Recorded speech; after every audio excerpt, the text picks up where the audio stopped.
सभी, मैं आपका मैथ मेंटर रामाशीष आप सभी का बहुत बहुत स्वागत करता हूँ ड्यू मैथ्स क्लासेस पर।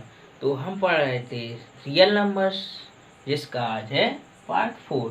प्यारे बच्चों, इसके पहले वाले पार्ट में हमने पढ़े रियल नंबर्स के कॉन्सेप्ट। आज हम पढ़ेंगे रियल नंबर्स से के सवाल। तो चलिए स्टार्ट करते हैं क्वेश्चन को, जो है किसी धनात्मक पूर्णांक का घन 9m, 9m प्लस 1 या 9m प्लस 8 के रूप में लिख सकते हैं। तो इसमें हमें करना क्या है कि किसी धनात्मक पूर्णांक बोला तो एक हम पूर्णांक मानेंगे। मैंने माना पूर्णांक q एक धनात्मक पूर्णांक है, तब यह 3q, 3q प्लस 1 या 3q प्लस 2 के रूप में होगा। तब सिद्ध क्या करना है हमें? सिद्ध इसके घन के रूप में 9m प्लस 1 या 9m प्लस 8 के रूप में लिख सकते हैं या नहीं। तो हमने सबसे पहले 3q को लिया, तो 3q का क्या करना था? घन के रूप में, तो इसको घन किया, घन यानी घन किया, तो 3 का घन होता है 27 और q। तो इसको हमें 9m के रूप में लिखना, तो 27 को हमने 9 के रूप में तोड़ लिया, तो 9 × 27, तो 3q।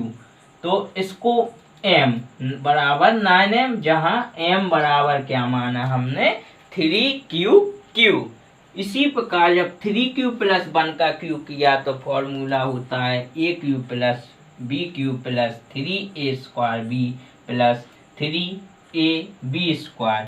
तो इसमें जब aq 27 होगा, 3q ये तो सेम है, ठीक है। bq यानी 1 और 3a² यानी 3a² यानी इसका 9q² इंटू b यानी 1 प्लस 3ab² यानी 3a यानी 3q, 1 का स्क्वायर 1। अब इसको क्रम से लिख लिया, 27q², ये गुणा किया 9 × 27q², 3 का 9q और 1 ये लिखा। अब इसको भी हमें 9 के रूप में लिखना है, तो इसको तोड़ लिया, 1 अलग है, तो इसको हमने क्या किया? 9 इतने में से कॉमन लिया, कितने में? इतने में से कॉमन लिया, तो इसमें 9 कॉमन लिया, तो 3q² बचा, q बचा और 3q² और q बचा। जहां इसको m के बराबर मान लिया, तो ये 9m प्लस 1 के रूप में आ गया। इसी प्रकार जब हमने इसका q किया, तो 27q, 2 का q 8 होता है और 3a² b और 3ab² यानी 2 का वर्ग 4 होगा। इनका गुणा किया तो 27q, 54q² और 36q प्लस 8। यहाँ हमें फिर 9 के रूप में बनाना है, तो इसमें से 9 कॉमन लिया, तो 9 कॉमन लिया, अंदर ये बचा, 27 में से 9 गए 3, 54 में से 9 गए 6 और 36 में से 9 गए 4 और 8। इसको हमने m माना, तो 9m प्लस 8 के रूप में आ गया, 8 के रूप में आ गया, जहां m ये। तो क्या हुआ? इसको हमने दिखा दिया। देखो बच्चों, ये तीनों रूप इसी रूप में आ गया, इसका घन जो हमें दिखाना था, ठीक है। तो हमने इसमें लास्ट में एक लाइन और लिख देंगे, यह लिख देंगे, अतः 9m या 9m प्लस 1 या 9m प्लस 8 किसी धनात्मक पूर्णांक के घन के रूप में होगा या लिख सकते हैं। तो चलिए अब दूसरा क्वेश्चन करते हैं। दूसरा क्वेश्चन जो है एल्गोरिथम विधि से सबसे बड़ी संख्या जिससे 20, 53 और 967 में भाग देने पर क्रमशः शेषफल 5 और 7 बचे।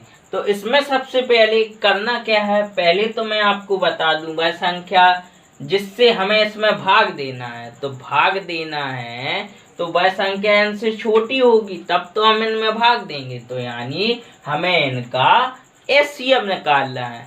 लेकिन क्रमशः शेषफल इतने इतने बचते हैं। तो सबसे पहले हम करते क्या है, जब भी शेषफल बचता है तो पहले शेषफल को घटाते हैं, उसके बाद एचसीएफ निकालते हैं। तो इसमें करेंगे क्या, 2053 में शेषफल क्या बच रहा, 5 बच रहा, घटाया तो 2048 तथा 967 में शेषफल क्या बच रहा, 7 बच रहा, तो 960 आया। अब हम 960 का भाग देंगे, 960 का भाग देंगे 2048 में।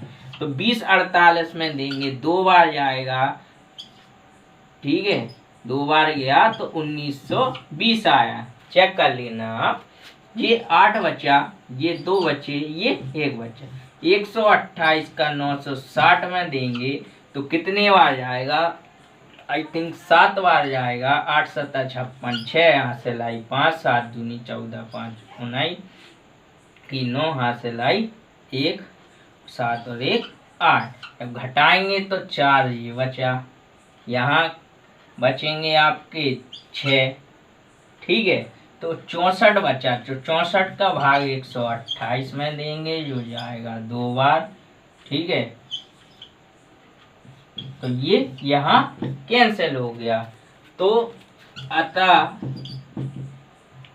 वह सबसे बड़ी संख्या 64 है। कितनी है, 64 है। चलिए एक क्वेश्चन और करते हैं। 1470 के अभाज्य गुणनखंड, 1470 के अभाज्य गुणनखंड,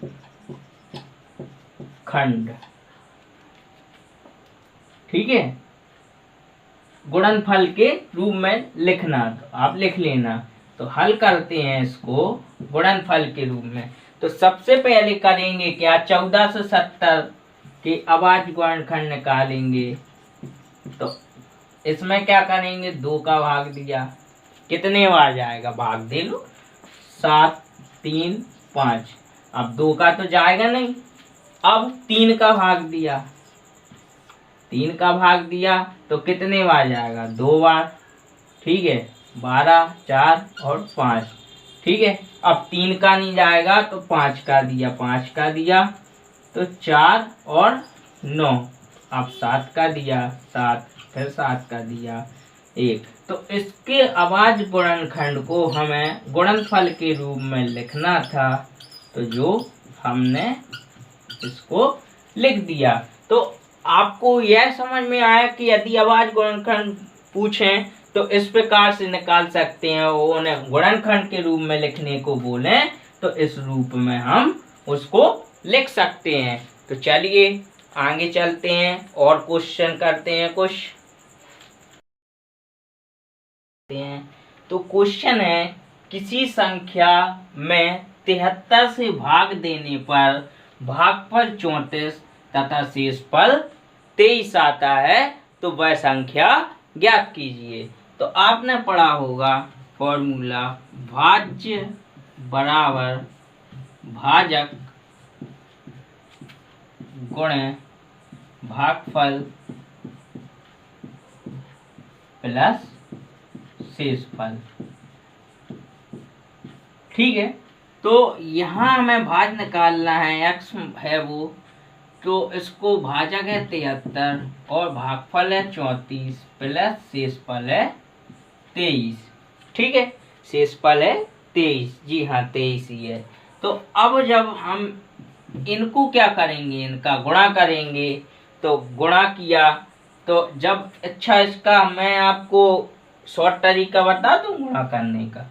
ये 73 है, ये 34 है। जब आप इसका गुणा करेंगे तो 4 की 2, हासिलाई कैरी आई 1, 7 चौको 28 और 3 का 9, 28 और 3 37, 37 और 1 38 की 8, हासिलाई 3, 7 21 और 3 24, यानी गुणा आया 24 82 प्लस 23, तो 23 जोड़ दिया तो कितनी आई, 3 2 5, 8 2 10 की 0, हासिल आई 1, 4 और 1 5 और 1 5। तो वह संख्या क्या है, 2505। ठीक है प्यारी बच्चों, 2505। ठीक है, अब हम आगे स्टार्ट करते हैं क्वेश्चन।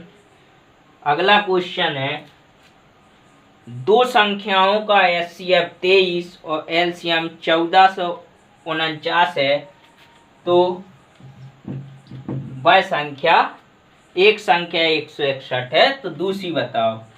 तो फर्स्ट संख्या हमें क्या दी, 161। एचसीएफ क्या दिया, एचसीएफ हमें दिया है 23 दिया जी। एलसीएम हमें क्या दिया, एलसीएम हमें दिया है 1449। सेकंड संख्या हमें ज्ञात करनी है। तो आपने एक फॉर्मूला पढ़ा होगा, फर्स्ट संख्या गुणा सेकंड संख्या बराबर एचसीएफ गुणा एलसीएम। तो फर्स्ट संख्या हमें दी गई है 161 गुणा सेकंड संख्या बराबर एचसीएफ 23 गुणा 1449। तो सेकंड संख्या निकाल लिए, तो 23 गुणा 1449 बटे 161, इससे काटा ये गया आपका 7 बार, 7 से ये काटा तो 7 जी कितने बार आया, 7 दूनी 14, 0 और 7 सत्ते 49, संख्या आ गई 207। तो इसके बाद एक और क्वेश्चन करते हैं। अगला क्वेश्चन कौन सा है, 6 क्वेश्चन बेटा क्या कहता है, 148 बटे 185 का सरलतम रूप।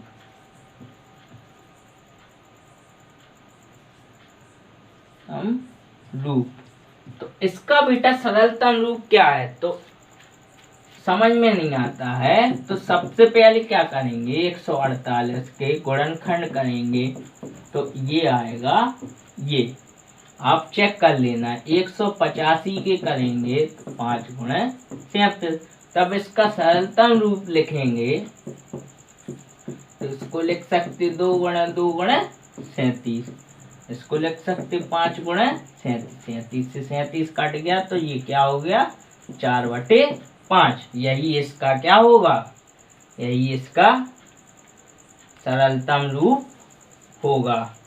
अगला क्वेश्चन करते हैं, क्वेश्चन 7। तो क्वेश्चन 7 क्या कहता है, 1/7 का दशमलव प्रसार 1/27 का दशमलव प्रसार कैसा है, यानी कैसा है बताना है। ठीक है, तो मैं आपको बता दूं, 1/27 का जब आप निकालेंगे तो यानी 27 का 1 में देना है, तो 1 में देखो भाग तो जाएगा नहीं, तो पॉइंट लगा दिया, पॉइंट दिखाई देना चाहिए 0 बड़ा, अब भी नहीं जाएगा, 0 लगाया, 100 हो गया। अब कितने बार जाएगा, 3 बार जाएगा, 3 बार जाएगा, 7 21 की 1, हाथ से लाई 2, 3 दूनी 6, 7 8, ठीक है, बचे 19, ठीक है, 0 लगाया, अब कितने बार जाएगा, 7 बार जाएगा, 7 7 49 की 9 और 7 दूनी 14 और 4 18, 89 1। दो बेटा यहाँ एक रिमाइंडर फिर से रिपीट हो गया, तो यह पुनः रिपीट होने लगेंगे। तो 1/27 का दशमलव प्रसार 0.037, इसके ऊपर लगा देंगे बार। अब मैंने आपको बताया था ये कौन सी दशमलव संख्या हो गई, ये दशमलव संख्या हो गई है आपकी अशांत आवर्ती दशमलव संख्या। तो अशांत आवर्ती दशमलव संख्या हो गई है, तो ये शांत तो होगी नहीं, तो ये कौन सी संख्या होगी, अशांत इसका दशमलव प्रसार क्या होगा? अशांत। ठीक है प्यारे बच्चों, तो चलता हूँ। Bye bye, take care all.